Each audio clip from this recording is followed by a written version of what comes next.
everyone, we're following on with the last video in this series at Girls Who Maths. I'm Libby and we're doing the June 2019 AQA higher paper, and that's paper 2. So we're up to question 21 now, so this video is going to consist of the last questions in this paper, which is questions 21 to 27. Question 21 now, and it says a solid shape is made by joining two cones, and they've given us a picture of the shape in question. Each cone has the same radius. One cone has a slant height of 2 times the radius and the other has a slant height of 3 times the radius. The total surface area of the shape is 57.8 pi centimetres squared, and the curved surface area of the cone is pi RL, so that's how you work out the curved surface area. And R being the radius and L being that slant height, and it wants us to work out the radius. So, what do we know? Well, we know that the total surface area of the shape has to be 57.8 pi centimetres squared, and the surface area has to be the surface area of the curved of one cone plus the surface area that is curved of the second cone. So let's see if we can work out what that curved surface area is for each cone. So for cone 1, the surface area, using the equation it's given us, is pi times the radius times the slant height, but we know that this cone has a slant height of 2r, so let's say 2r. We've got 2 r's multiplied together, so we can simplify it, and we'll get 2 pi r squared. So that's for cone 1, and we'll do the same for the second cone. Cone 2, surface area is pi times the radius times the slant height, which for this cone is 3 times the radius, so 3r. Again, we can simplify that to 3 pi r squared. Now we've got the two surface areas for the cone.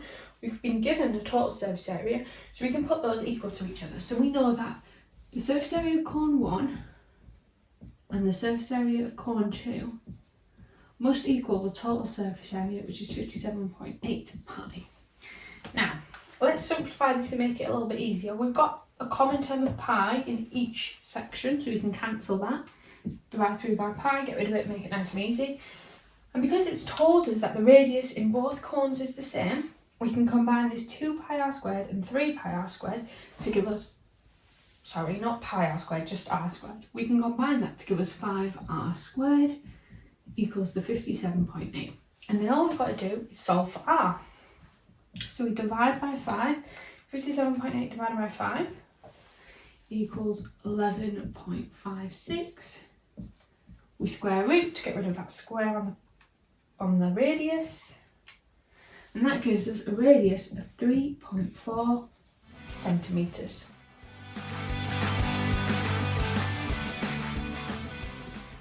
Question 22 now, and it says show that 5 root 3 minus root 12 all squared simplifies to an integer. So what we can do first to make it a bit easier for us is write that out as 2 separate brackets. 5 root 3 minus root 12, 5 root 3 minus root 12. And then we can use a technique called FOIL, which I mentioned earlier, and it's a way to times out 2 brackets. So it stands for first, outer, inner, last. So let's look at the first terms in each bracket. 5 root 3, 5 root 3. Then we go to the outer terms, which is 5 root 3 and root 12. 5 root 3 and root 12. And remember, we're timesing by a negative here, so that's a negative. We've got the same in the inner 2 terms. And the last 2 terms, root 12, root 12, negative and a negative, that makes a plus. So there is each term in our equation. Now we want to simplify it, so remember there's little times in all of these. Just write that in to make it a little bit clearer. Okay, root 5 root 3 times 5 root 3. This is a show, so you can work that out on your calculator, but it's best to work it out by hand to show that you've fully understood it and that you have showing each and every step. So root 5 times 5 is 25. Root 3 times root 3, so when you times in 2 roots that are the same, it just becomes the number itself, 3. We've got this here, so 5 root 3 and root 12. Now we want to make them both in terms of the same roots, we can just times them out. To get root 12 to root 3, we need to know what times by 3 to get into 12. So in this case it's 4, so we can write it as root 4, but because 4 square roots, we can just write it as its square root, which is 2. We're going to do the same on this one. And then root 12 times root 12, so when you've got two roots times each other, it's just a number itself, 12. Now let's go through and cancel out all these roots and get it into integers, which is just the number itself. So this one's already an integer. 25 times 3 is 75, minus 5 times 2 is 10, root 3 times root 3 is 3, so it's 10 times 3, 30, same here, 12. Then all we need to do is work out what the answer is. 25 minus 60 plus 12, 25 minus 60 is 15, add on 12, 27.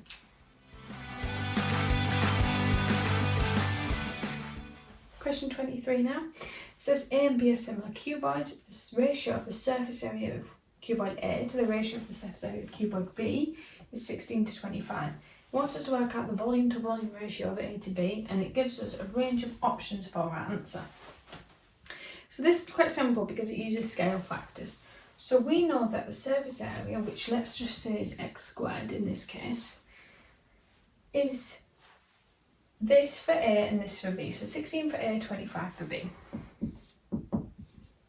Now to get the volume, whatever it is cubed. So it's a cube of length times side times depth, or whatever the shape is that is for a cuboid. So what we can do here is we can just say that yes, it's the same scale factor, but we're not including that. All we're doing is we know that this number are the squared of something, and we want the cubed of it, so we can work out what x would be cubed. So in this case, if it's 16, then x must be 4. 4 times 4 is 16, which means the cube of that is 4 times 4 times 4, which is 64. And for this side, if x squared is 25, 5 times 5 is 25. We cube that, 5 times 5 times 5 is 125. So that they are scaled by the same factor, which is the cube number. So therefore the answer is 64 to 125.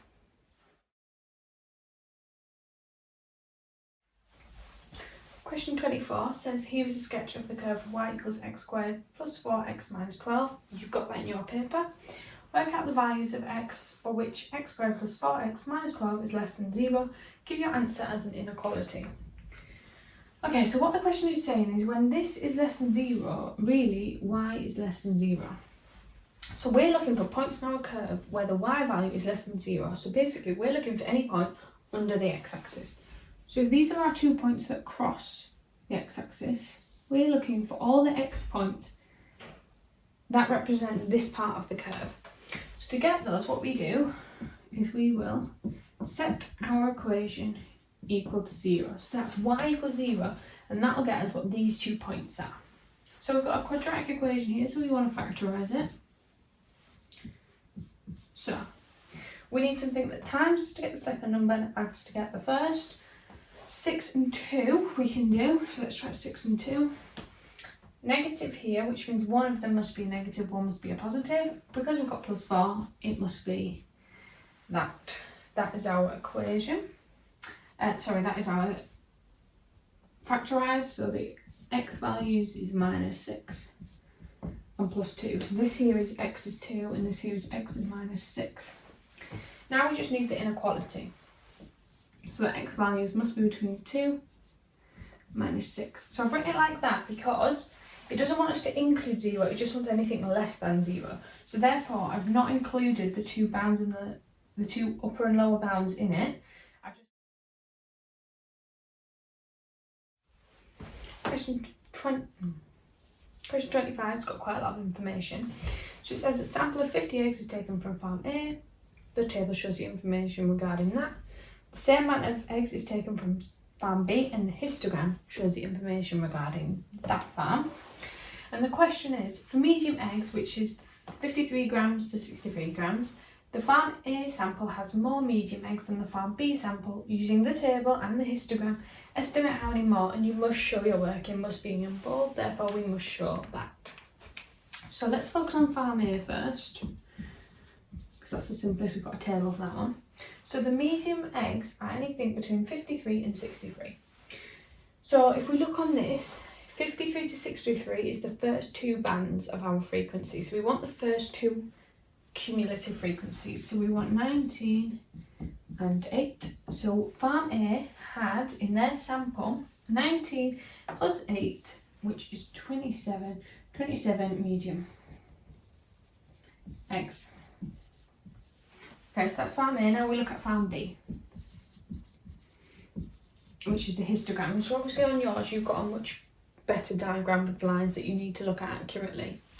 So farm B, we want anything between 53 and 63. So if we look on our graphs, we want anything between 53, which make sure you count along, draw a point at 53, and you want up to 63. So let's say 63 on here is about there, but remember yours has got the grid line, so it'll be much more accurate. Basically with histograms, to get the amount, it's the area of the rectangle. So if I draw lines there, we want the area of this section and this section. So we know that this first little section is the difference between 53 and 55, so it's 2, so it goes along 2, and the height of it is 1, so the area is 2 times 1 for that first one. And for the second one we can do the same. We know that it starts at 55, and because of the limit it goes up to 63, so that is a width of 8, and this time it goes up to 2. So the total of those two areas is the amount in that sample that we want. So 2 plus 16, 18. 18 medium eggs. That's farm B. We've got farm A. And now it just wants to know how many more. So 27 minus 18, 9. 9 more medium eggs in farm A than farm B.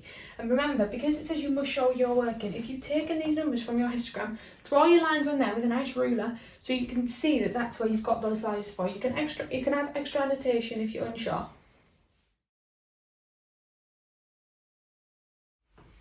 Second last question in the paper now. 26 has x plus 5 times x plus 2 times x plus a, and it's saying that's the same as x cubed plus bx squared plus cx minus 30. Work out the value of the integers a, b and c. Okay, so first we're going to get this side of the equation in the same form as this side, and then we can see what we need to work out. So we do that by using FOIL again. So first outer inner last for timesing out the brackets. We'll do the first two first, so the x plus 5 and the x plus 2.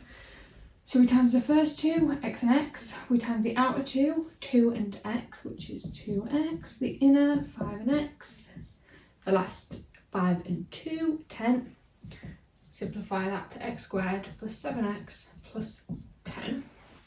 So that's the first two brackets, and then we want to times that whole again by x plus a. So it's x squared plus 7x plus 10, all times by x plus a. So we times everything by x first, so x cubed, 7x squared, 10x, and then everything by a. Ax squared, 7ax, 10a.